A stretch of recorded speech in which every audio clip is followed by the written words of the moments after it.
Hello and welcome to another episode of the GSMC Wrestling Laureate podcast, brought to you by the GSMC Sports Network. I'm your host, Eric Rodriguez, here every Monday through Friday. Talk about some good old-fashioned wrestling at 8 p.m. Pacific time, 11 p.m. Eastern time. So without further ado, hope you guys had an amazing Monday. I know it's Monday, it tends to, drag on, maybe on and on and on, but professional wrestling is there to take us all the way. We got Monday Night Raw. We have Tuesday. On today, we have a special edition of AEW Dynamite titled Tuesday, so which is pretty cool.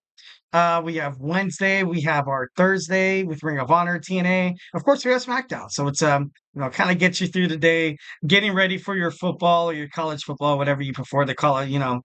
College football or the NFL. I prefer the NFL. The NFL is there. It's wild now this season. It's absolutely crazy. And baseball playoffs, the WNBA, the Aces were eliminated. I can't believe that. Oh, obviously they're Becky Hammon, the former assistant coach for Greg Popovich and the San Antonio Spurs. She had a chance at a three-peat, and it was to the fact where every single time you put on any kind of sports media, is that all you heard was about Caitlin Clark and Angel Reese, which is good for the future of the WNBA. But at the same time, I was like, hey, where's the love for the Las Vegas Aces? It's kind of crazy. Once again, hope you guys had a great Monday. Hope you guys had an amazing Tuesday. It is Tuesday. And just going to reflect on what we're going to talk about during this show. We're going to talk about our WWE Monday Night Raw review. Going to give you guys my hot takes after the first 2 hour show of Monday Night Raw. And honestly, it was kind of exactly what I was thinking. Kind of seemed a little meshed together, a little bit. It's but we'll get into it in a little bit. All right, my second segment, we're gonna talk about some WWE NXT. I'm gonna preview the episode. Obviously, it's airing right now. Can't wait to watch it on the CW. I'm so used to saying excuse me, on the USA Network. But so we're gonna see that on the CW. I'm also going our third segment. We're gonna talk about AEW Title Tuesday, which should be pretty badass. And then we're gonna talk about The Rock, what's his future, and on SmackDown, we're gonna go through a number of potential storylines that could land the final boss, and then our fifth and final segment, something we do on every Tuesday. I take you into my DeLorean, gun it to 88 miles per hour, go back in time and talk about this day of October 8th. uh, you know, back in the day. Talk about some awesome wrestling moments that happened, some birthdays and stuff like that. So yeah, let's go and do it. But before we do any of that, I want to remind you guys to go ahead and hit up that super chat. Should be awesome. Hit up the super chat 1,010%.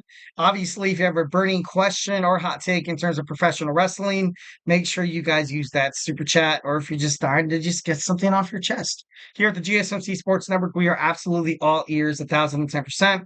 So although I keep the conversation lively, making sure your voice is part of the mix, so don't be shy. Drop those thoughts inside that chat. And if you really, really, really want to make sure your comment, question, or concern gets noticed on the show, just hit that $sign below the chat box. Send in your message. It's guaranteed to be featured on the show. Plus, it's a great way to keep supporting the channel, the GSMC Sports Network. Also, it's a great way to kind of keep all these awesome, podcasts to bring you guys exclusive, breathtaking, groundbreaking, breaking news content coming at you, Monday through Friday. So make sure you guys, support the channel. We are absolutely super grateful for each and every one of you guys who joins us here daily on the GSMC Sports Network. You make all the difference. So let's keep the conversation going. Let's keep this party going. Send in those super chats, those super stickers, because you guys are super awesome. And together, we will make sure this show is bigger, better, and stronger than ever. But before we do, any of that, just make sure you hit up that thumbs up, Superman punch that subscribe and follow button to the network. You guys get awesome podcasts from baseball to basketball to football to professional wrestling, which landed you guys here today. So don't be afraid to show us a little love. And once again, if the super chat is not your thing, we are still live at the gsmcpodcast.net. Hit that up. Hit up the tips and donations link. Tell me what you like. Tell me what you don't like. Once again, Superman punch that. Like and subscribe button to the show. Follow the show. Follow the network here at the GSMC Sports Network. We do love a lot of peace, love, and positivity 1,010% of the time, but criticism is all a part of the game. That's what sports is all about. That's what we love about sports. So feedback is a gift. So don't be don't be too shy. Go and be part of the mix. All right, so we're going to talk about some WWE Monday Night Raw. It was pretty damn. It was pretty great. All in all, for its first 2 hour show, I thought it was absolutely I thought it was what it was. You know what I mean? Sexy Red started off the show, obviously from Atlanta. It was supposed to be a big deal, but when they announced her name, the fans didn't really give a lot of I guess a lot of mutual respect. She's recently been exclusive toward WWE NXT. I honestly don't really see the value of bringing Sexy Red to professional wrestling, but of course, value, it's all about the money. So once again, WWE likes to kind of bring their stars, especially like hometown heroes. I know recently Sexy Red has kind of been involved in a couple of scandals and stuff like that. So obviously don't really want to touch that, not really gonna get into it. But so then, they had a review of what happened on WWE Bad Blood. CM Punk came hobbling out, which was kind of crazy. He came out talking like he was going to retire. Absolutely said he was unsure of his future, thanking the fans, once again hinting at a hiatus, and he's going to be gone. He's going to be gone for quite some time. I ultimately thought this would be best for him. You know, when is Drew McIntyre coming back to WWE Raw? Could be quite some time as well. He was not on this show. So, a lot of time for WWE to kind of focus on, what are we doing with the Wyatt Sicks on Raw? What are we doing with Xavier Woods?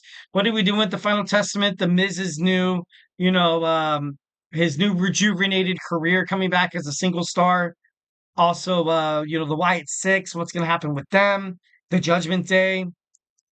I'm not if I mentioned the White Six already, but I think this is perfect. You're gonna have CM Punk and Drew McIntyre take a break, and then once when they come back, and probably, CM Punk was talking about like 5 to 6 weeks. I feel like that's ideal for both superstars when they come back. It will be roughly after Survivor Series, heading toward Royal Rumble season, which is a WrestleMania season. So I think it's gonna be great. I like that they both, taking a hiatus. But of course, you have to mention the disrespect that Seth Rollins showed coming out when CM Punk was, kind of pouring his heart out to the WWE Universe, looking him dead straight in the eye with his sunglasses, shoulder checks him, and then basically saying how he should get well soon. The sooner you come back is the sooner I can retire your ass for good. I thought that was actually pretty cool. I thought that was pretty funny. Definitely Seth freaking Rollins has the crowd behind him. Would be kind of cool to kind of see them go head to head to find out to kind of push the WWE universe to kind of not to like choose, because I feel like nowadays within professional wrestling, you don't really have that signature heel that it was back in like the Attitude Era or way before that. Now you kind of have these heels being cheered for, like, you know what I mean? So kind of creates a lot of controversy among fans, among the squared circle between the superstars participating inside the storyline, which is great because it's not like someone's getting booed the whole time. The fans are into it. The fans are into it 1,010%. Having a clear, hardcore discrepancy where the heel is so far this way and the baby face is so far this way, to the point where, if the heel's kicking ass, like the fans are into it and to a certain extent. But like when you kind of have them here in the middle, like of the blur lines between reality and fiction, it just makes something. It just makes it better. It just makes it better. You know what I mean? So once again, Seth Rollins bidding good news, bidding CM Punk to get well soon so we can go back and retire him himself. And then of course, he said Seth Rollins wants to challenge Bronson Reed. Jey Uso returned the favor by interrupting Seth Rollins once again. Seth leaves the ring, and then we had the match between Jey Uso and Xavier Woods for the WWE Intercontinental Championship. Right away, you saw, when Xavier Woods came out, when he was introduced in the middle of the ring as a challenger, he got a lot of mixed reactions. Got a lot of mixed reactions from the fans. I thought it was, kind of the perfect way to kind of segue his next move into a baby, not into a heel, because they were kind of flirting with him staying the baby face slash, maybe flirting with becoming the bad guy. But just that reaction in itself from the fans just shows that I think Xavier Woods is next to kind of fall on that wagon of the heels. You saw members of the New Day achieve single star success. You know, Kofi Kingston, Big E, winning the WWE Championship, but Xavier is probably going to do it. Well, I don't know. It's so stiff competition nowadays. He'd be the first ever New Day member to win as a heel because Kofi did it as Kofi Mania, Big E. They all did it as good guys. So Xavier Woods kind of pushing out boundaries. I think he'd be an amazing heel. I think it'd be pretty great. So then you saw Uso land a splash for the win. Xavier Woods didn't want to shake his hand after the match. Kofi Kingston once again kind of disappointed in his partner. Braun Breaker out of nowhere attacks Jey Uso. Kofi Kingston had a little bit of a dilemma talking to Xavier Woods, being like, hey, we should go inside and help. Jey Uso, obviously, we have a lot of respect for him because we were fighting in the tag team division, going at it. They were part of this kind of like this new age tag team, kind of like the Hardys, Edge and Christian, and the Dudley Boys. And then you have the New Day taking on the Usos, back and forth, constant title changes between the two tag teams. So there was a mutual respect that Kofi Kingston wanted to go out there and attack Braun Breaker to kind of, have Jey Uso's back. But to much of Xavier Woods' chagrin, he helped. Kofi went out to help him anyways and got speared. Woods got him out of there, obviously disagreeing with what Kofi had done. Maybe just adding more fuel to the fire to this breakup. So I never really wanted to accept it. I didn't want to accept it. I didn't want to accept it for the New Day breaking up. But as of right now, there's so much stuff that has happened, so much turmoil. And like I said, Xavier Woods, going out of the New Day to achieve single star success as a heel in terms of as opposed to a babyface like Kofi and Big E has done. You know, I'm for it. You know what I mean? I feel like Xavier Woods, he's still young. He's in his prime. And I'm pretty sure right now he's kind of like, you know what? Big E on the fence of returning. Kofi, a little seasoned. Now it's time for Xavier Woods to kind of branch out. Kind of like, when you had Seth Rollins leave the Shield, where you had to have that one guy to kind of go beyond extraints, kind of go behind the WWE Universe. People trust him. Fans want to see him stay with the New Day, but he just wants to win. He wants it's nothing personal. And that's something that I feel like this storyline will exuberate ultimately, that it's nothing personal. He still loves Kofi Kingston. He still loves Big E, which is important for WWE. If you want to have a New Day reunion down the line, to kind of have Xavier Woods not totally go full heel, but to kind of be like, you know what, Kofi, like, I just want to go my separate ways, man. No disrespect to you. No disrespect for you, to all the other superstars, to Rey Mysterio, which I accidentally put off his mask. I was frustrated after I got the loss. I didn't want to shake Jey Uso's hand. So it's, nothing personal. I just want to do me, which would be perfect for WWE. I don't want to see a Kofi Kingston, brutal attack, blood everywhere. I don't want to see that.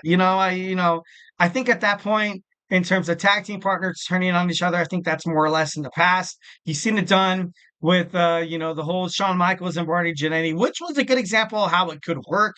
But that was wrestling back in the day. Wrestling back in the day, there was so much discrepancy between the heel and the babyface, to the point where I was like, all right, this is normal. But nowadays with social media, Xavier Woods live on social media, I think Austin Creed, also, with Kofi Kingston, with a lot of wrestling stars, kind of telling their side of the story, being their own public relations kind of person. It's a new digital age of professional wrestling, that you can manipulate social media to ultimately get fans on your side, and then as opposed to your opponent, who can get fans on their side as well. So I just don't want to see, because I feel like ultimately that would hurt Xavier Woods' singles career if he absolutely goes ape shit. Oh, sorry, ape crap all over, Kofi Kingston, beating him to a bloody pulp. I ultimately feel like that would be, that'd be kind of bad. You know what I mean? But it's kind of crazy. Next, we have Sheamus defeating Pete Dunne in a Donnybrook match. I thought it was pretty awesome. It was a great battle. Sheamus was able to pick up the victory, even though he was handcuffed by zip ties. The Miz targets is going to be targeted by the Wyatt Sicks. It's clear that he's the one that they want. He's fighting against R-Truth next week. He broke up. What's going to happen? Miz is going to have to seek he's going to have to seek alliance amongst the Final Testament, which is exactly what Karrion Kross wants. So you're going to have Karrion Kross, AOP, teaming up together with the Miz, to take on the Wyatt Sicks, and it's it's going to be a good match. I think it's going to be an amazing match. All right, we had the 10-woman tag team match, the Unholy Union, teaming up with Pure Fusion Collective, and then you saw the winners, Natalya, Katana Chance, Kaden Carter, and Selena Vega. Oh, Lyra Valkyrie pick up the victory, which is pretty cool. Lyra Valkyrie, sorry, excuse me. Which I kind of thought it was going to happen once again. You're seeing the PFC, the Pure Fusion Collective, seem kind of weak, which is not really how I intended this group to kind of be. I thought they were going to be an absolute bombshell. I thought they were going to just rack up the championships. They're going to rack up, the women's WWE World Champ, but obviously that doesn't seem like that's on their, to-do list. So it should be interesting to find out how WWE books these three girls moving forward. And lastly, we have Sami Zayn losing against Gunther. It was a well-fought match. Sami Zayn was a fighting champion, but of course, was put to sleep. Never really tapped out. Never, it ended in no decision. Sami Zayn never quit. Never really was pinned. So, Gunther, but showing exactly what I kind of thought was going to happen is you're going to have Sami Zayn go out there and give a valiant effort. Sami Zayn's going to move on. Gunther is going to fight Cody Rhodes at Crown Jewel at the at the end of the month. So it should be pretty interesting to find out what happens next. All right, guys. So hey, do not go anywhere. We talked about Monday. Sorry, excuse me. We talked about Monday Night Raw. Now we're going to talk about some WWE NXT. So grab your favorite snack, grab your favorite ice cold beverage, and join me here in about 25 seconds. I feel like I'm losing my mind. Is everybody in the world blind?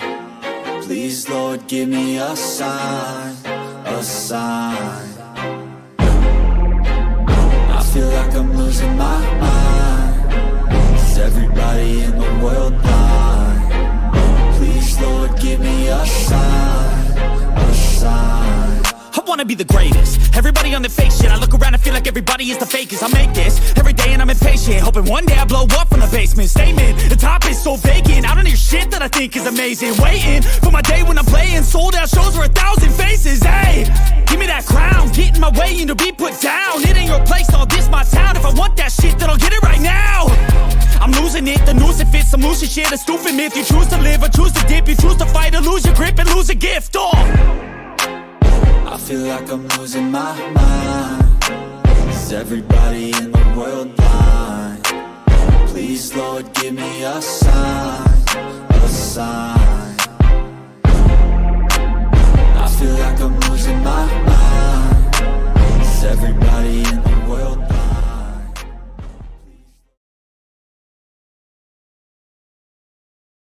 All right, we are back with the GSMC Wrestling Laureate podcast brought to you by the GSMC Sports Network.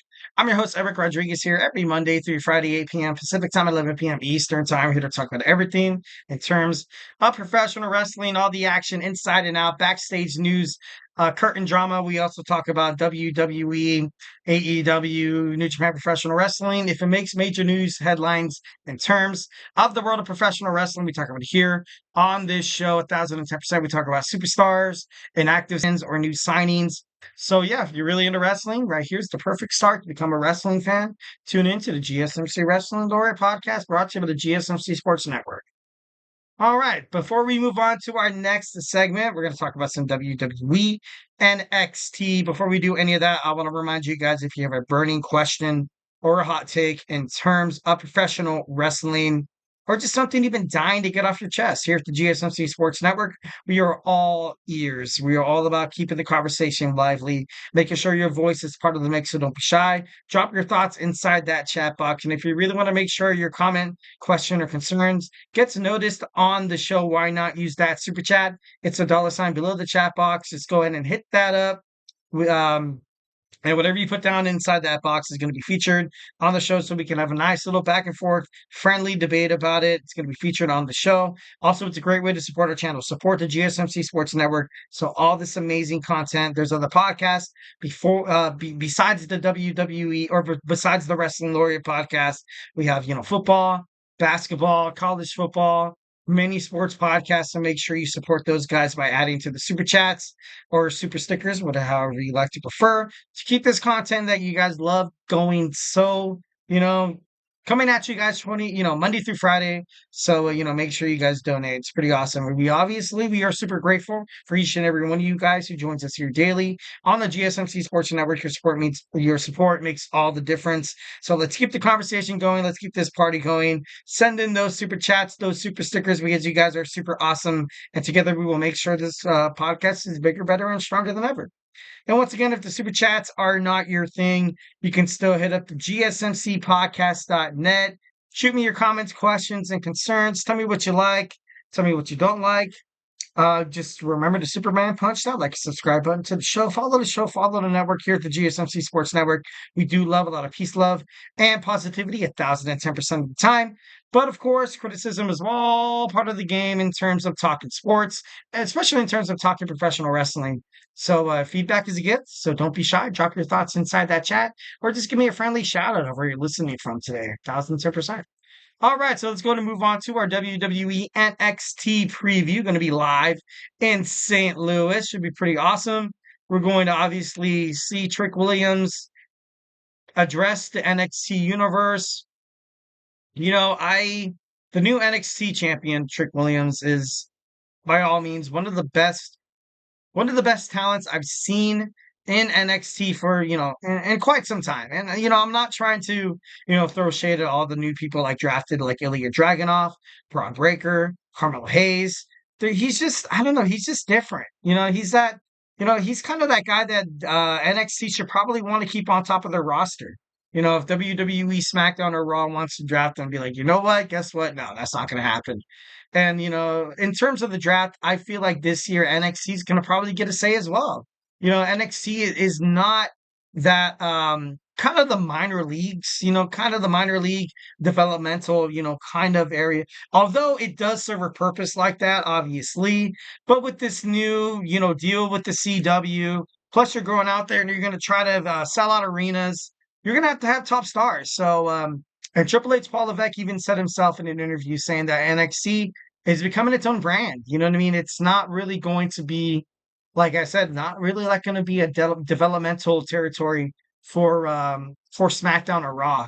So Trick Williams, I feel like he's there to stay. I really would hate if WWE would take Trick Williams out of NXT, because I feel like that'd be bad for WWE NXT, B, bad for Trick Williams, and C, bad for WWE as a whole. Sure, the NXT is branching out and being its own entity, but at the same time, it's still your revenue, dude. It's still your show. It's still your Jones, homie. So at the same time, you kind of have to take care of it. You got to call it. You got to, that's your baby. Especially Triple H. Triple H used to be in Shawn Michaels' shoes. He used to be the CEO of NXT, and which was probably the best era of NXT that I've ever watched. So now we have a two-time Trick Williams champion addressing the WWE Universe. It's going to be interesting to find out what he has to say. Interesting to see if All Ego Ethan Page will demand, a rematch. He has a rematch clause. I did see I did see All Ego Ethan Page on Monday Night Raw, and just seeing him backstage and the way he kind of ultimately presents himself, I think he kind of belongs on Raw. That would be kind of cool to kind of see that. Seeing him fight against Trick Williams, and I'm not trying to, I'm not trying to be a dapper, you know what I mean? I'm not trying to, diminish the wrestling value that Ethan Page has because he came from AEW. I just ultimately feel like the feud they had was a little, was a little stale. You know what I mean? Like, it was cool because you had that, that 9 to 5 worker kind of guy to go out there. He was family oriented like Trick Williams. Then you had the white collar guy, Ethan Page, that was kind of like, I kind of made a lot of freak. I made a lot of, comparisons to, like, he reminds me of of a heel or a bad guy you would see on like a Marvel movie or like a DC movie, where he would, he dresses the part, he's has a lot, obviously has all ego. and you can't, like, I don't know, he wants to rule the world. He does everything in his power to win. He does everything in his power to make sure his opponents or the people that oppose him suffer. And like watching Trick Williams win the championship last week on the CW, it was cool, and just that magic that Trick Williams had on screen. You saw the fans get into it. I don't see him losing the championship anytime soon. But then again, I don't really see him. I don't really see Ethan Page challenging like guys like Oba Femi for the WWE NXT North American Championship. So tonight, obviously, is a pretty damn big deal. We have an NXT Women's Championship.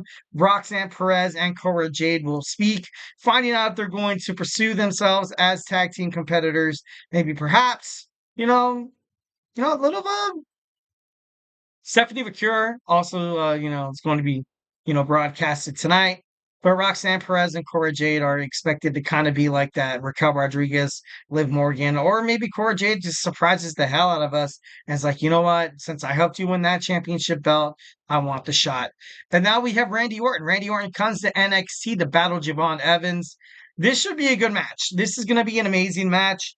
I know that Javon Evans probably isn't gonna pick up the dub because he's still very young. He still has a lot of room to grow. On WWE NXT, I think Randy Orton's going to win. But at the end of the day, it's gonna be one of those matches where, you know, he loses, but at the same time he kind of wins. Having that experience going out there, also, being in that kind of turmoil of the match and having a lot of physical scrutiny, the physicality, also, the mind games that Randy Orton can play inside the squared circle during the match is going to be a great way to show that Javon Evans is indeed maturing as a professional wrestler. So, I think the Vipers are going to pick up the win, but overall, Javon Evans will pick up the respect, which sometimes is, a little bit more important. So it should be pretty interesting. Next, we have a tag team match, and this tag team match is so damn important because this could be possibly the breakup of A-Town Down Under. I think it's time to break them up. Axiom, well, Fraxium, which is kind of crazy. Nathan Frazier and Axiom have been, in my opinion, and I know I have done this over and over and over and over again, constantly betting against them. I thought the OC was going to dethrone them. Chase U obviously did the second time, but the first time I thought they were going to. But these guys are special. These guys aren't going to be taken, as chumps. You had MSK coming out there trying to dethrone them. Didn't really happen. I think the universe of NXT, me myself, definitely, could definitely speak on behalf of this, revelation. I have fallen in love with what Nathan Frazier and Axiom are doing inside the ring. You haven't had an NXT tag team champions, kind of be this way in a long time. And I feel like for WWE to kind of usher in this new era of the NXT on the CW, you kind of have to keep the belts going with Nathan Frazier and Axiom. I don't want to see Grayson Waller win. Austin Theory, I want to see him win in singles competition. But Grayson Waller's a joke. And I'm sorry, and I know it's a hot take alert. Ever since he debuted in WWE, the Grayson Waller effect, yeah, it's cool and everything. Kind of reminds me of like a reboot, younger Australian kind of failure of Y2J, Chris Jericho. He kind of plays that same part. And I don't see this guy really, I feel like maybe he was promoted too quick, maybe. Perhaps that could be the diagnostic or whatever. But Austin Theory is ready. Like I believe he's been inside WWE on the main roster. He has a couple of years, tenure. He was Vince McMahon's last guy. He had the money to bring briefcase, ultimately lost his chance at, cashing in. But this needs to end, for the betterment of both competitors. You need them to end. You need a Grayson Waller to kind of reboot himself as a professional wrestler. The way his character is portrayed right now, I don't like it. I don't think it's going really anywhere. I would like to see him kind of go toward a dark turn, kind of like a heel, which would be perfect when, attacking his partner, Austin Theory. And Austin Theory, but he keeps over and over again, he keeps falling for it. Falling for Grayson Waller's apologies. after it all, after it's all said and done, Grayson Waller will blame Austin Theory and all the losses, and you're going to see a nice little feud between those two. But Nathan Frazier and Axiom should be able to retain tonight. Tony D'Angelo challenges Oba Femi for the NXT North American Championship title. Tony D'Angelo admitted to his family that he's scared. It takes a lot of cojones from a man to admit he's scared to compete against another competitor. Oba Femi is absolutely out of this world good, and there was a promo that Tony D'Angelo did with Adriana Rizzo, I think it was, saying, and Adriana Rizzo was like, you know what, Tony, if you lose, it doesn't matter. We're so proud of you. And that's something that Tony D'Angelo really had to hear. I feel like Oba Femi he's too strong. He's too big. He's too over right now. Tony D'Angelo recently coming off of a Heritage Cup championship loss against Charlie Dempsey, thanks to Ren Sinclair of the No Quarter Catch crew.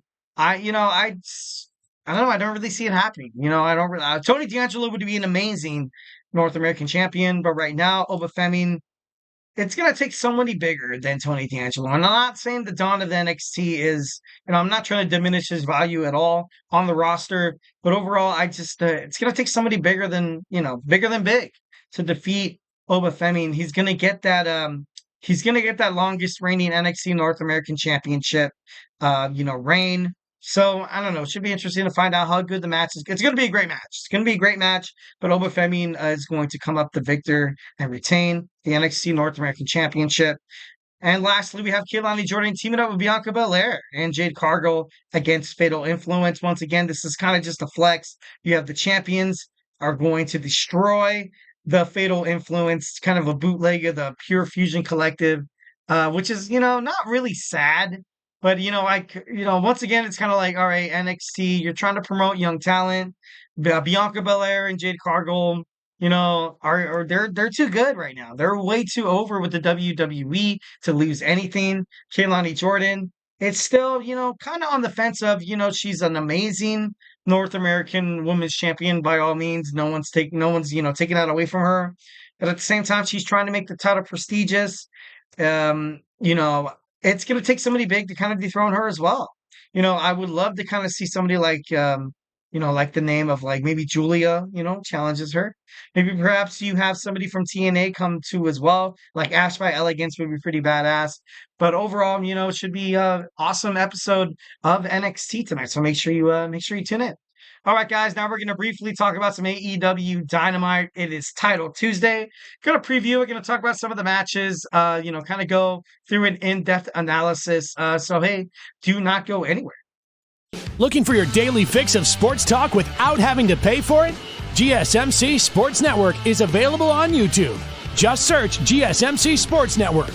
Get your fix of daily sports talk shows on YouTube, absolutely free. NFL, college football, NBA, MLB, MMA, UFC, fantasy football, and so much more. GSMC Sports Network has shows running all day long, with new sports shows starting every 2 hours. Just like on your favorite cable sports channel, except GSMC Sports Network is absolutely free. Just search GSMC Sports Network on YouTube to catch one of your new favorite shows, like the GSMC College Football Podcast, Chip Shot Football Podcast, Hoops and Heels Women's Sports Podcast, GSMC Basketball Podcast, and so many more. Check it out for yourself. GSMC Sports Network, now available on YouTube absolutely free. Search GSMC Sports Network on YouTube right now.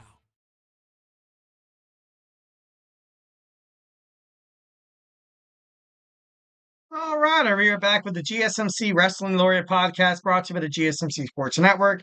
I'm your host, Eric Rodriguez, here every Monday through Friday, 8 p.m. Pacific Time, 11 p.m. Eastern Time. Here to talk about everything in terms of professional wrestling, all the action inside and out of the ring. We also talk about backstage news drama. We talk about superstar inactive statuses, injury updates. We also talk about their, their contract negotiations, extensions, and new signings from promotions like AEW to WWE, New Japan Professional Wrestling to the CMLL to the National Wrestling Alliance, and of course, game-changing wrestling. Excuse me. Before we get into any of that, Just kind of reflect on what we talked about real quick. We had our WWE Monday Night Raw review. We had our WWE NXT preview. Now we're talking about AEW Dynamite Tuesday.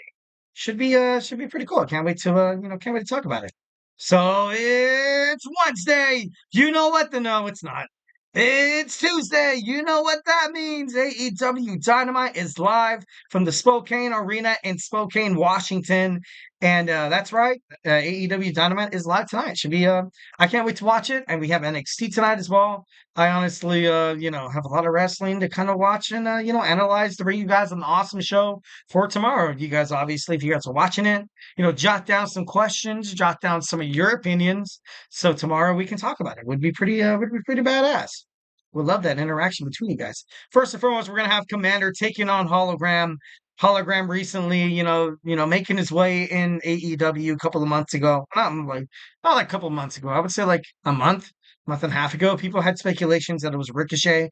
Obviously, I knew it wasn't. Not that I'm saying I'm like, oh, I know everything.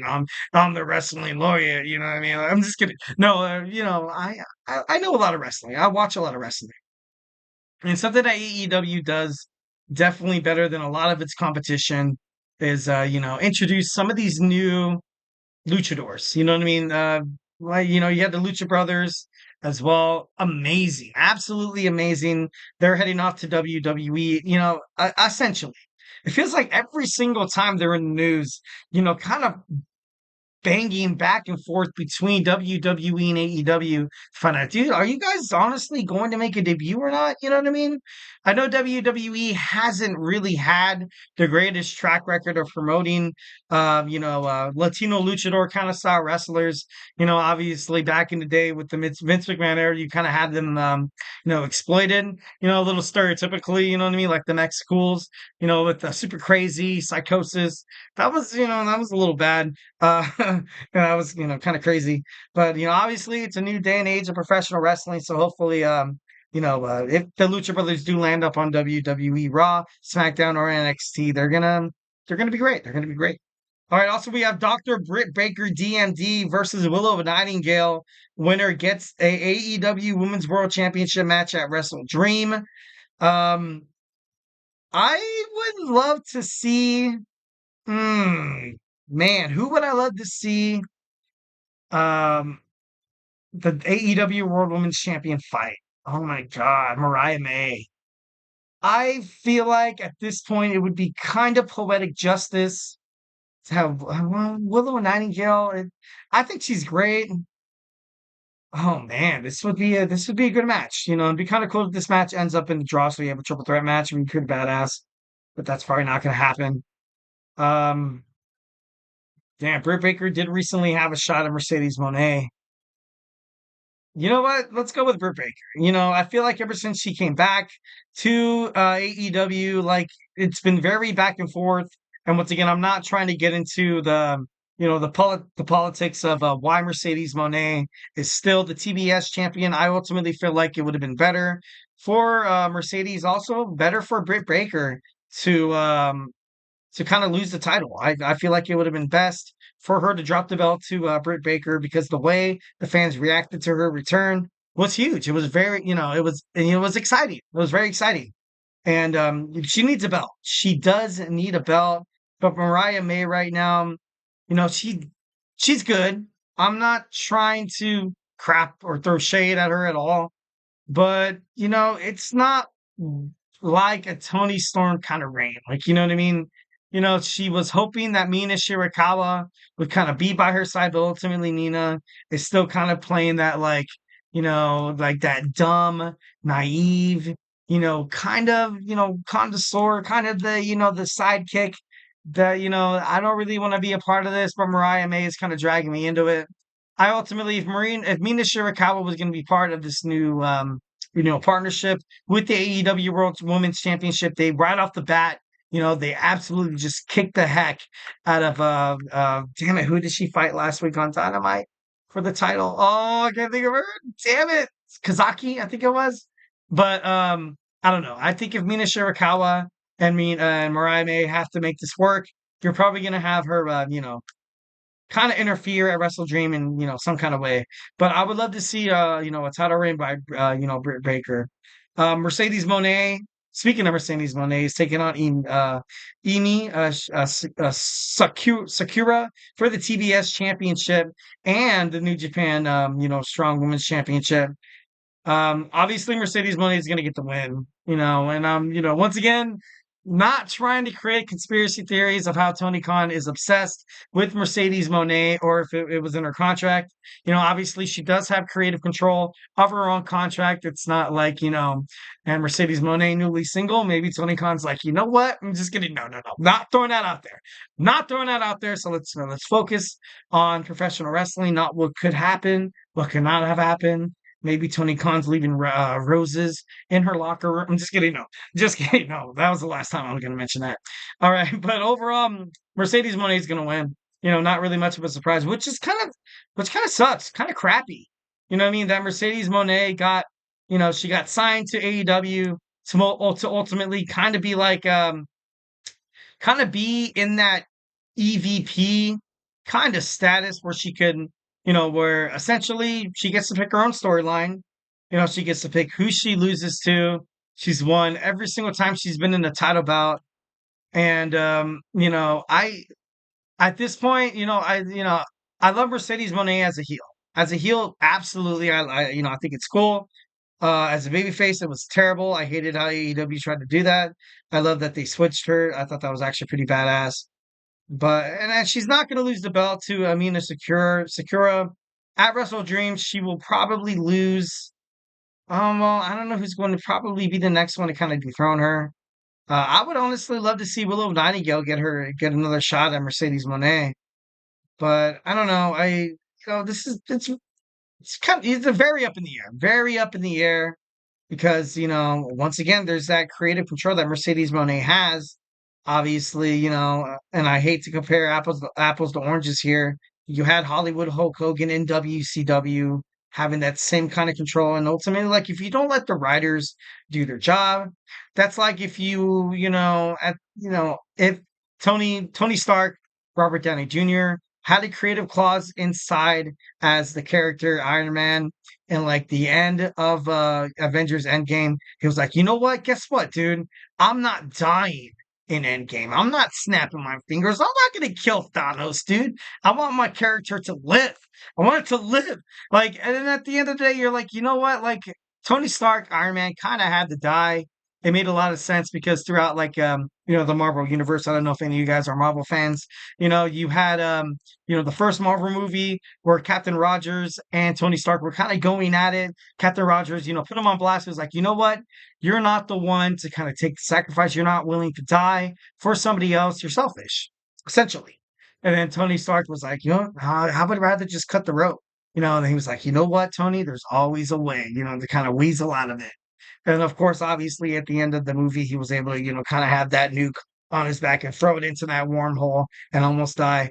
But I don't know. That's kind of the same way of creative control. Like I know comparing movies to professional wrestling is a little far fetched. I'm not gonna lie, but it's entertainment. It is entertainment at the same time. Mercedes Moné, even during her time with WWE, was in the locker room. She was she was disliked because of her ego. Obviously, Saraya from she was Paige in WWE. You kind of said not a lot of people got along with her. Now she's coming to AEW events. She has her own locker room. She's bringing her own posse. This company is essentially, kind of hers.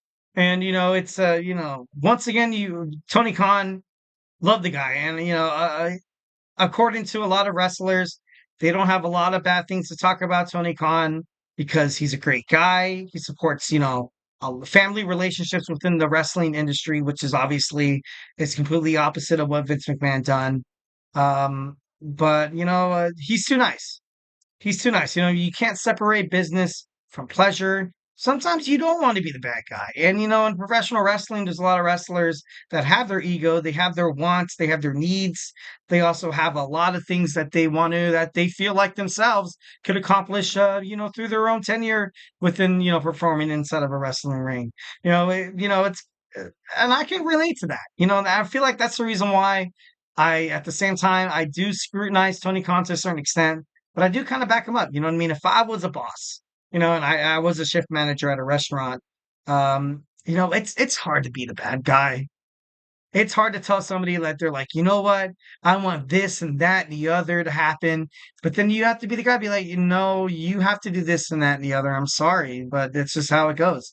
And then they have an attitude and they walk away and they are amazing workers. They're amazing workers. And sometimes you have to say goodbye and be like, guess what? Like you're fired. You know what I mean? But then sometimes you're like, you know what? They're too good. You can't let them walk out. They're going to they're going to be very successful for the company. And like Mercedes Mone has the potential to kind of be like that. But if this is some kind of a way behind the scenes of Mercedes Mone kind of manipulating Tony Khan, it sucks. I think that would suck. Mercedes Mone shouldn't be a double champion. She shouldn't. I think it's bad for the company. So I would love to see her lose one of those titles, preferably, probably the TBS championship. But that's just me. All right, lastly, we have Bryan Danielson and Wheeler Yuta, the former members of the Blackpool Combat Club, taking on members of the newly formed Blackpool Combat Club, Claudio Castagnoli and Pac, the Trios champion. I believe this is the first time you've ever seen the Trios champion kind of split up here. Would be interesting to find out if Bryan Danielson and Wheeler Yuta, find a third opponent. Maybe they kind of find a way to challenge. Then Claudio Castagnoli and Pac pick up Jon Moxley and they, kind of dethrone those trios championship because I feel like they'd be better, kind of a little bit more up in the air as opposed to like having a stronghold by Castagnoli and Pac. So I don't know, but it should be pretty interesting. All right, guys, once again, rapidly running out of time here. We're going to talk about The Rock's return at WWE Bad Blood, a couple of future storylines, what he should do for WWE success, what he shouldn't do. So, grab your favorite snack, grab your favorite ice cold beverage, and, stay tuned. So, hey, do not go anywhere.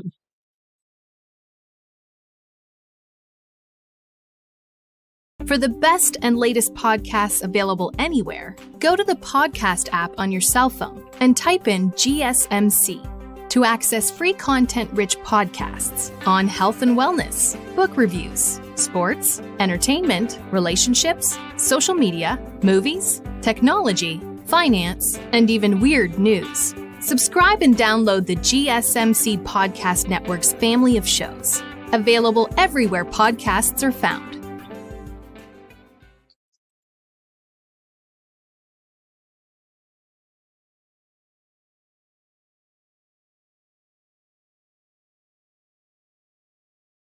All right, we are back with the GSMC Wrestling Laureate podcast brought to you by the GSMC Sports Network. Thank you so much for tuning in to the show. Love you guys absolutely 1,010%. It's your favorite wrestling fan, Eric Rodriguez, here every Monday through Friday, 8 p.m. Pacific time, 11 p.m. Eastern. We're going to talk about everything in terms of professional wrestling, all the action inside and out. We talk about backstage curtain drama. We have to talk about superstar news and active statuses, injury updates, also contract negotiations, extensions, and new signings for promotions from WWE to TNA to Ring of Honor to New Japan Professional Wrestling to Stardom to the GCW to the National Wrestling Alliance to the CMLL. If it makes major news, wrestling headlines, we talk about it here on this show 1,010%. So without further ado, let's go ahead and talk about our next segment. We got The Rock. The Rock recently returning at WWE Bad Blood, absolutely shocking the WWE Universe. It got to the point where it was like, you know what?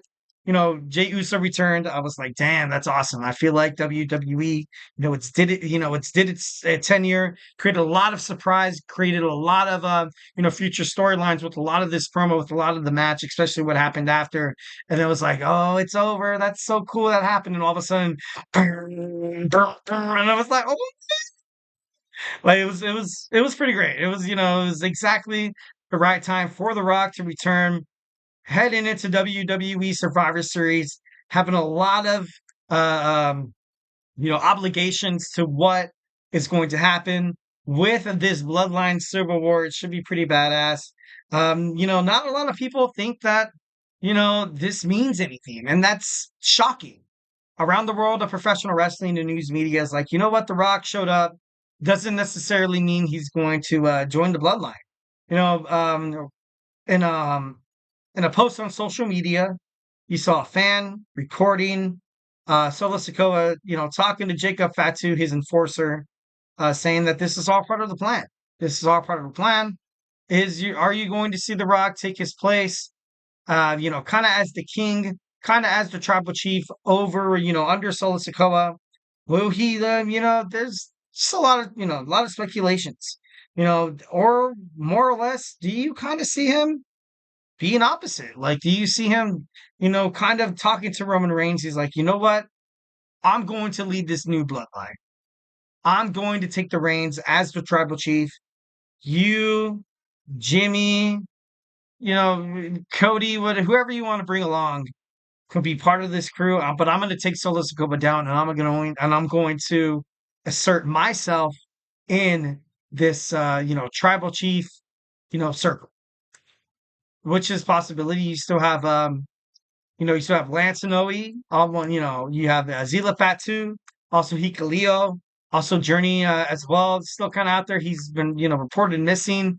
But once again, and I'm not trying to sound insensitive, but WWE has done a really good job of incorporating social media, news media to kind of, damn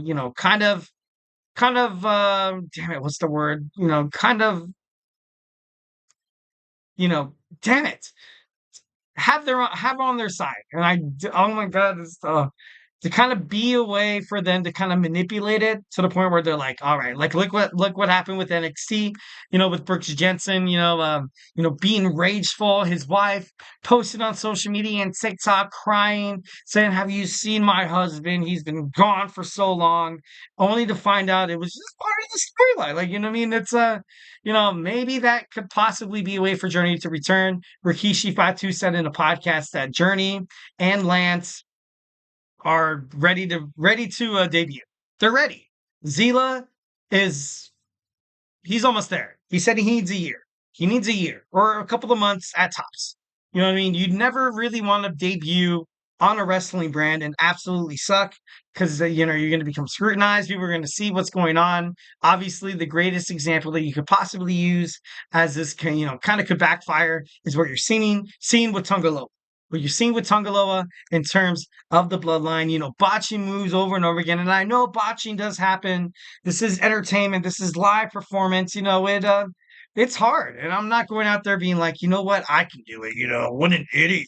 This guy sucks. Get him off my screen. This guy doesn't deserve. Like, I'm not trying to say that. Like, you know what I mean? I'm not trying to say that. And it sucks that somebody, and I use the word inexperience. And I use the word inexperienced because it's not like Tongaloa is inexperienced. Obviously, he's done a lot of success inside the independent circuit. I'm not trying to dog on that. I'm not trying to throw shade at that whatsoever. But WWE, when you go to the main, like when you go to the mecca of professional wrestling, there's some sort of professionalism. There's some sort of, level that you're supposed to, like, I don't know. And like I said, Tongaloa is a professional. Like, he's well known all over the world. No one can take that away from him. He's successful as hell. He's a great wrestler. I'm not trying to say he's bad. I'm not trying to say he's bad. But under the umbrella of WWE, it's kind of like you kind of have to be a little better. Like, what I mean? You kind of have to. This is the major leagues, boy. Kind of come up and swing that bat. Sometimes minor league hitters come up to the Major League Baseball and, they can't perform. Uh, but once again, Tongaloa, I think he's great. It's going to be interesting to find out who he decides to recruit with this new bloodline. If The Rock kind of goes into that, kind of new role as the new tribal chief, telling Roman right straight up, being like, you know what, I don't want anything to do with you. I'm really sick that you teamed up with the competition with Cody Rhodes, and I'm going to start my own bloodline. All right, next, potential storyline is, what if he doesn't lead any bloodline? What if he's just fed up with the whole family? He just goes out there. He doesn't really choose a side. He's like, you know what? I'm going to go out there and try to pursue Cody Rhodes for a championship match, which is possible. It could happen. I can imagine him challenging Cody Rhodes at a Royal Rumble or something like that. Or he would, kind of introduce himself inside the Royal Rumble, where the last four guys you see inside that ring is Solo Sikoa, Roman Reigns, The Rock, and probably somebody random like John Cena or CM Punk, maybe even CM Punk. Then like it's like, all right, who's going to challenge for the championship? Then they kind of have this like, this bloodline, like, who's better to kind of go after it and stuff like that. Obviously, The Rock would probably feel like his claim is you know, kind of a little bit more better, I guess.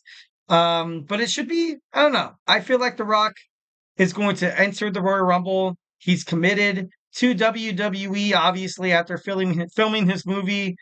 He brings a lot to the creative, kind of storytelling of what WWE really has to offer. There was no doubt in my mind that he was definitely behind a lot of what you saw after WWE Bad Blood, with Kevin Owens attacking the WWE Undisputed Champion Cody Rhodes and turning heel. Well, not really turning heel, but kind of turning heel. Reminded me of when the final boss was trying to take down Cody Rhodes before WrestleMania Night 1 and WrestleMania Night 2 of of this year. But I don't know. It's very possible, very very possible.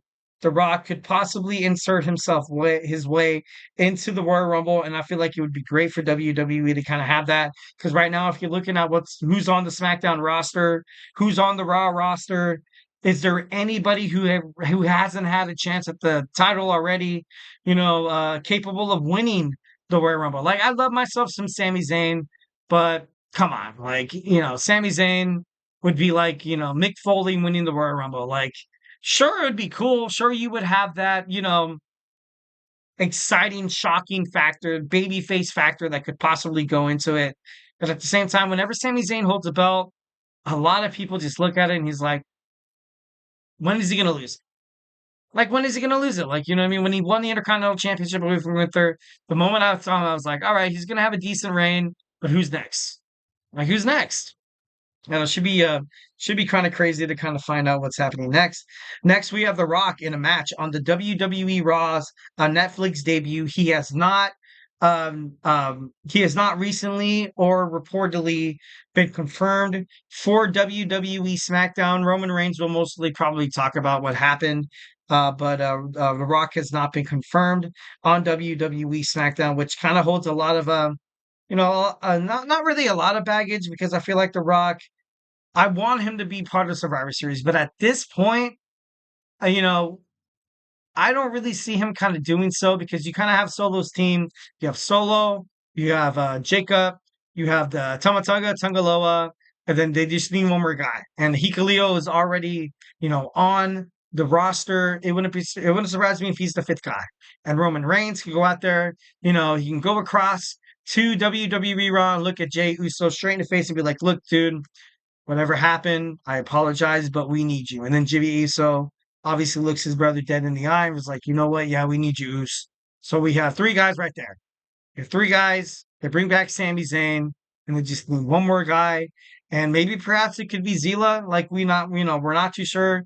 As of right now, after The Rock kind of came out, and the way he came out was with such, and you could just kind of see in his face, like he was disgusted. He was absolutely disgusted to find Roman Reigns teaming up with Cody Rhodes to fight a wild and out Solo Sikoa, which wouldn't surprise me about the storyline of him, kind of like trying to be that guy to be like, you know what, I have to restore order in our family because we're a freaking mess. We're an embarrassment.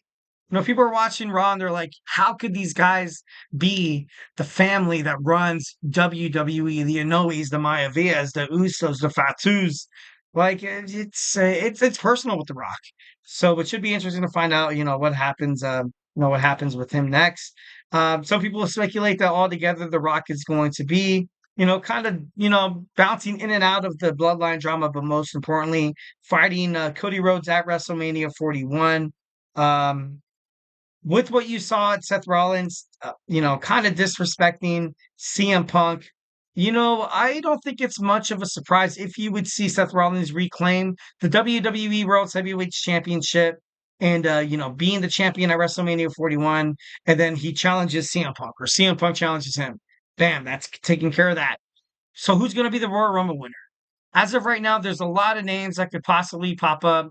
Roman Reigns taking on Cody Rhodes like a poetic justice kind of thing. You had everybody supporting Cody's story at WrestleMania 40 next year, just a mere year later. People are rooting for the original Tribal Chief to reclaim his spot as the head of the table, the WWE champion, and the Tribal Chief.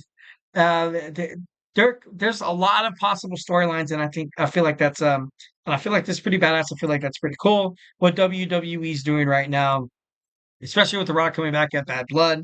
Obviously, like I said, I'm not too sure if if Roman Reigns is confirmed for the next SmackDown. I know that for sure, but I don't think The Rock is. All right, and also we could have The Rock taking on Roman. You know what I mean? What if The Rock, he said to Cody Rhodes the night after WrestleMania 40, after Cody Rhodes finished the story, saying that our story is far from over between me and you. I respected your father, Dusty Rhodes, the American Dream, but our plans are, they're just starting. So that could possibly be, a segue into what could happen at WrestleMania 41 or 42. But The Rock and Roman Reigns right now, the way he came out with Bad Blood, like I said, he just looked like he was ready to pounce on anybody of the bloodline. It didn't really seem like he chose a side. And it's that classic case of when he came out, Solo Sikoa was like, "Oh, he's on our side. He's on our side." But at the same time, The Rock could be like, "You know what? No, I'm not. What you've done is terrible. You're not successful. You're not a successful single superstar. You defeated John Cena like 2 years ago. That's probably the highlight of your career. You don't deserve this. The follow. They follow. I think it is the little chilies that they put around their neck. But we could have a Rock versus Roman Reigns at WrestleMania 41 in Las Vegas, which would be a bombshell. I feel like that'd be pretty damn badass. That'd be pretty cool. Or perhaps you have a triple threat match for the WWE Championship, The Rock and Roman Reigns and Cody Rhodes. You have both tribal chiefs from both angles. Roman Reigns would be highly favored in that match. Cody Rhodes would be, he'd be a little favored. The Rock would absolutely be that heel that people would favor. It would just be so up in the air. I would have no idea of who would win this match. The unpredictability of WWE, blurring the lines of fiction and reality, not really knowing what the next step is going to be. Whoever wins this match is obviously going to usher in a new era of WWE, and I'm for it. I feel like it'd be absolutely great to see these three guys go at it in a triple threat match. All right, guys. So do not go anywhere. We're going to wrap this show up. We got my boy Emran's GSMC Soccer Podcast starting in 21 minutes. So now we're going to talk about our Tuesdays today in wrestling history. So, hey, grab your favorite snack, grab your favorite ice cold beverage, and join me here. So do not go anywhere.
All right, and we are back with the GSMC Wrestling Laureate podcast brought to you by the GSMC Sports Network. I'm your host, Eric Rodriguez, here every Monday through Friday, 8 p.m. Pacific time, 11 p.m. Eastern time, here to talk about everything in terms of professional wrestling, all the action inside and out. We also talk about superstar news, inactive statuses, injury updates, contract negotiations, extensions, signings for promotions from WWE to AEW to TNA to Ring of Honor, New Japan Professional Wrestling to the GCW to the National Wrestling Alliance to the CMLL.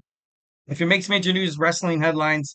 If it makes major news in the wrestling business, we talk about it here on this show, 1010%. Can't wait to hear what you guys have to say. Your opinions obviously are very appreciated. Obviously, there are no wrong answers. So, yeah, don't be shy to go ahead and drop inside that chat. Just kind of reflect on what we talked about real quick. And, make sure you check out some of these videos on YouTube as well on the GSMC Sports Network and the GSMC Podcasting Network. We're gonna, I talked about some WWE Monday Night Raw, gave my review about that. Was talking a little bit about WWE NXT in St. Louis.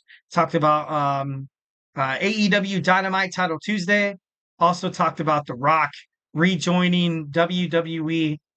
Talking about the Bloodline. Talking about future storylines heading into the WrestleMania 41 Survivor Series, the Royal Rumble. So make sure you catch that.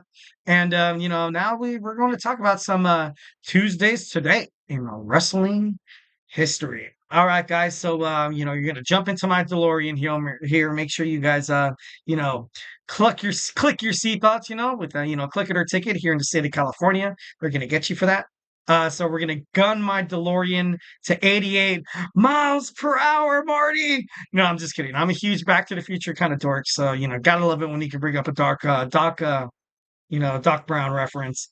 So we're going to talk about Tuesdays today in wrestling history on October 8th. On this day, we're going to go back in time, talk about some of the cool stuff. But first and foremost, we have a couple of notable birthdays today, a couple of birthday boys. Happy birthday. I'm just kidding. No, we're not going to do that. We have Art Barr, who was born in 1966. Paul Burchill back in 1976. I remember back in 2006 when he was the Pirate, and then he tried to coagulate with William Regal. Didn't really work out.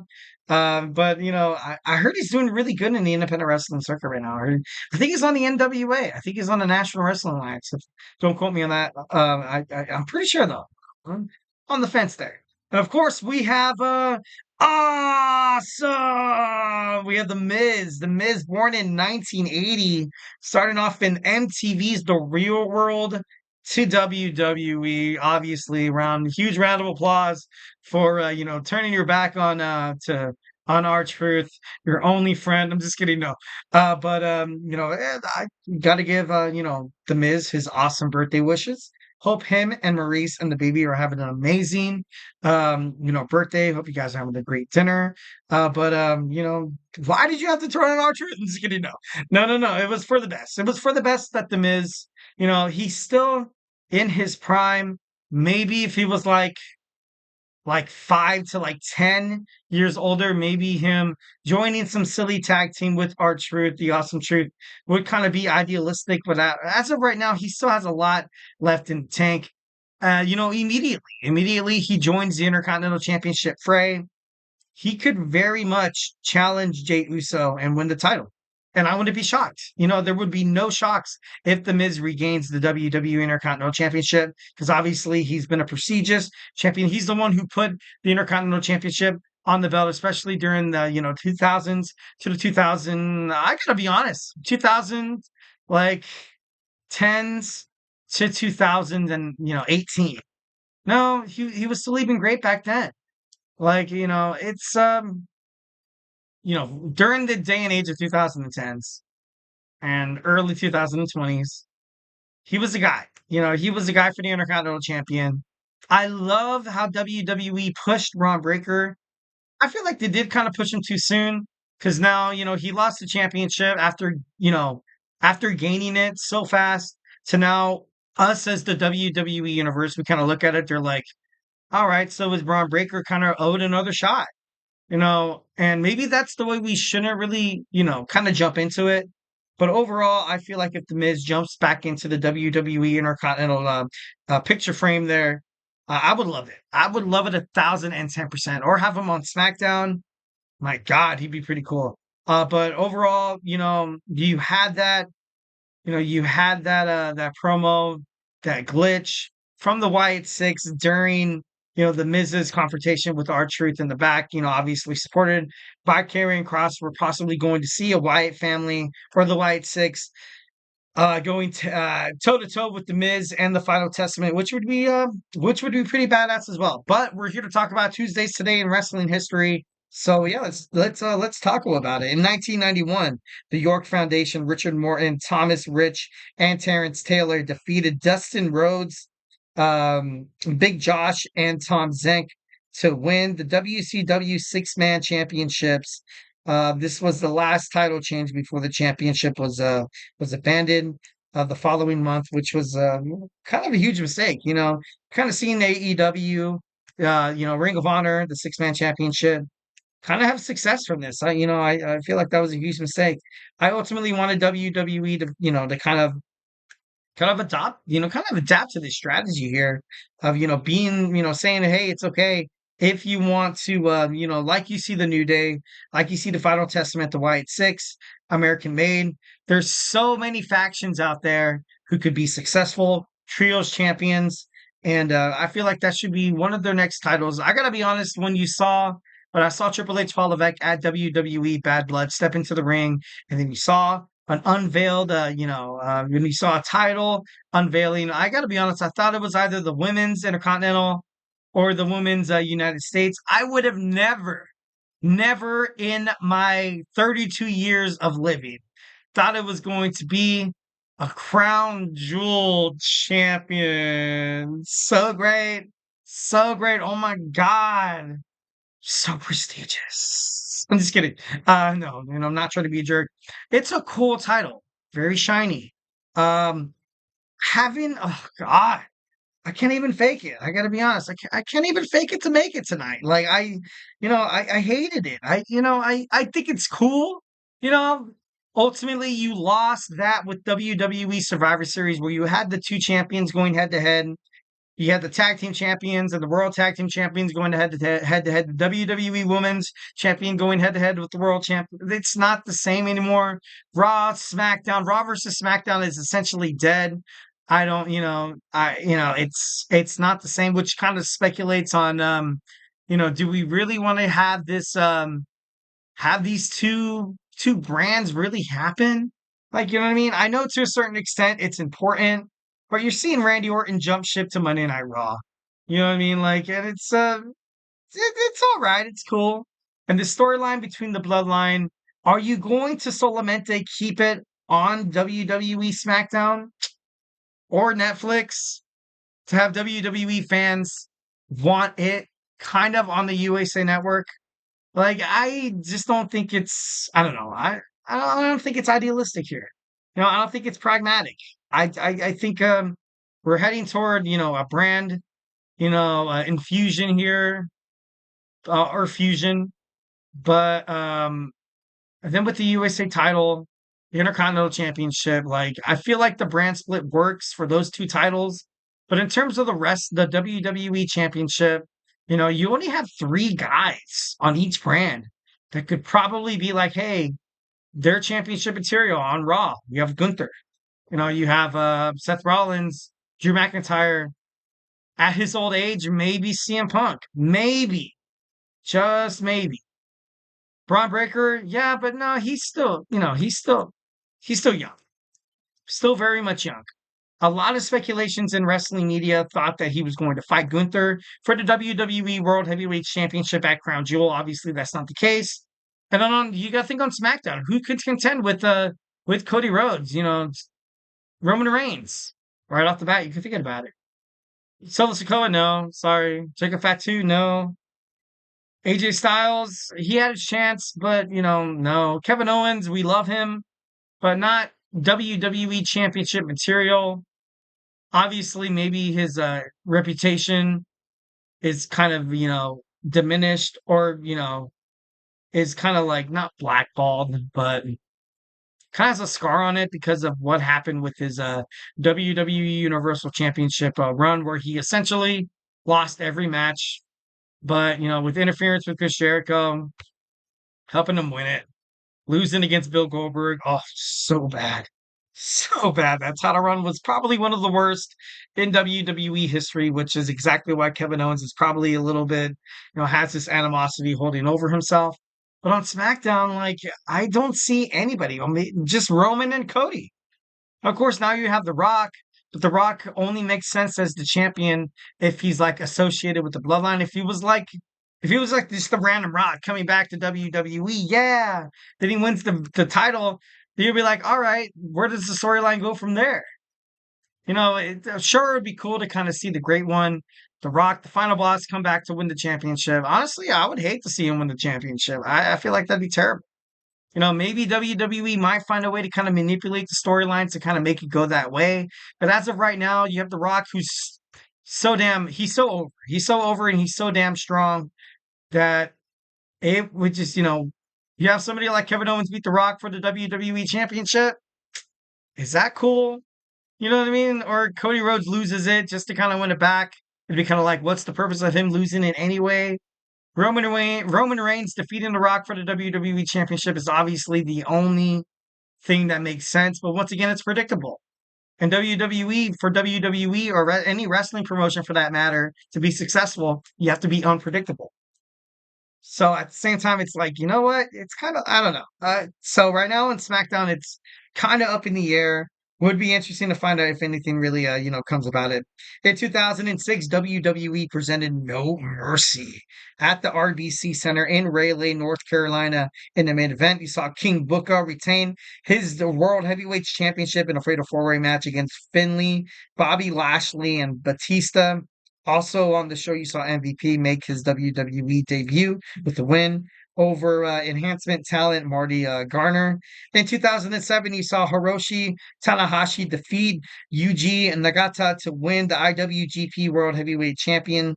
In 2017, WWE Hell in a Cell was live. It took place at the Little Caesars Arena in Detroit, Michigan. The main event saw Kevin Owens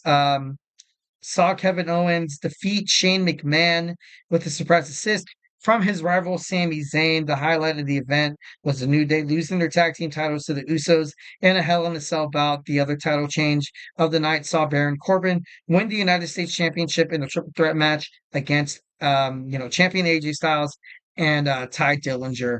So a lot of great stuff, a lot of crazy stuff happened on this day. But not really too crazy. What happened with Baron Corbin? What's going to happen with Baron Corbin in the future? This tag team between him and Apollo it's cool, but he has potential to be a champion. I loved it when he came out as the lone wolf kind of thing. Like I thought that was pretty badass. Obviously, kind of thrown to hell when he had a little dispute with Vince McMahon and the higher ups, and Vince McMahon essentially buried the Golden Gloves winner Baron Corbin.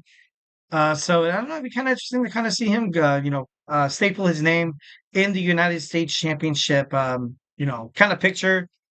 Once again, kind of creating a little prestige in the United States Championship kind of division, which is not bad. Which is not bad. And I know I just got done talking about how a lot of these superstars don't really match up to a lot of what the WWE champion really entails, what it needs for WWE to be successfully like marketing their ticket sales, to put the butts in the seats, adding revenue, merchandise sales and stuff like that, marketing, so to speak.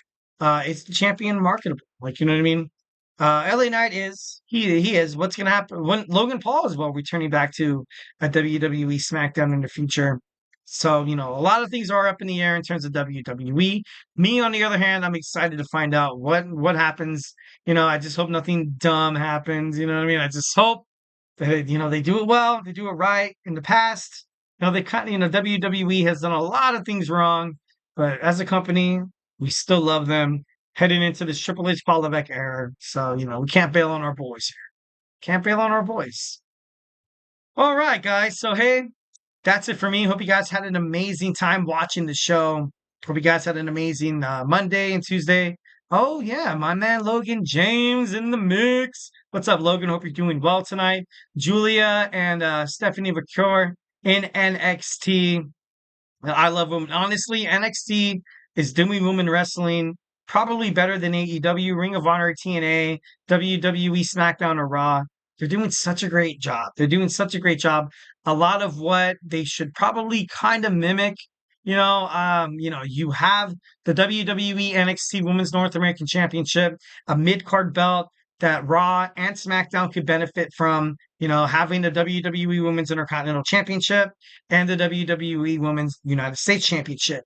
I just feel like it'd be great. It'd be so great. And right now, kind of alluding to the point that Logan James is making, which I agree with 1,010%, that WWE NXT Women's Wrestling is just absolutely on a whole nother level. Can't really be matched. Can't really be matched in any way, shape, or form. So 1,010% got to give a shout out to Shawn Michaels, the Heartbreak Kid, the CEO of NXT, obviously the general manager, Ava, as well, doing a great job. Absolutely such a great job on NXT.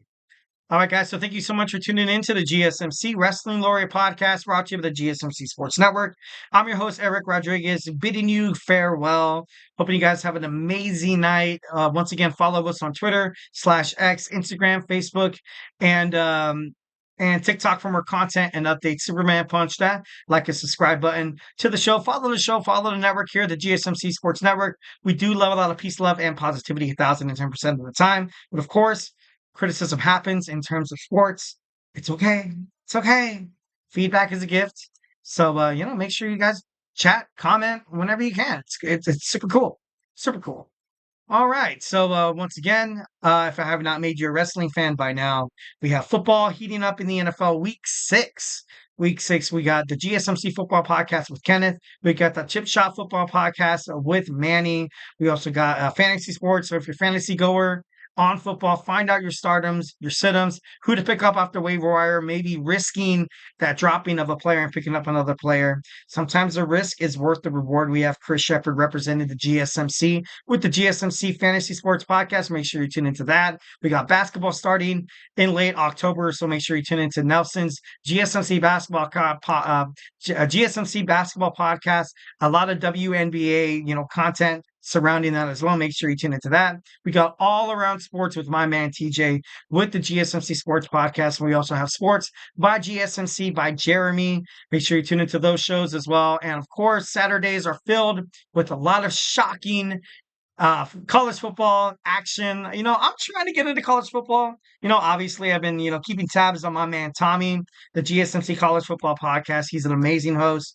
Definitely, if you're looking to get into some college football, if you're trying to dabble into it like me, make sure you tune into the GSMC College Football Podcast with my boy Tommy. He will show you, all the right ways to watch college football, maybe a couple of shockers. He has a lot of power rankings that could definitely help you, especially in terms of if you're doing fantasy for college as well. Got to give a shout out to my man right there. All right, guys. Once again, hope you guys had an amazing, beautiful Tuesday. It is Tuesday. Do not get discouraged. Tomorrow is Wednesday. Tomorrow is Hump Day. Now, hey, no, don't get too excited. Hump Day. My mom always told me, when you try to get over that hump of the week, then now it's all downhill from here Thursday and Friday. So don't be discouraged. We have a lot of professional wrestling during the week. Make sure you tune into that. Make sure you tune into all the other podcasts. You guys, once again, stay absolutely beautiful. But as always, love you. Let's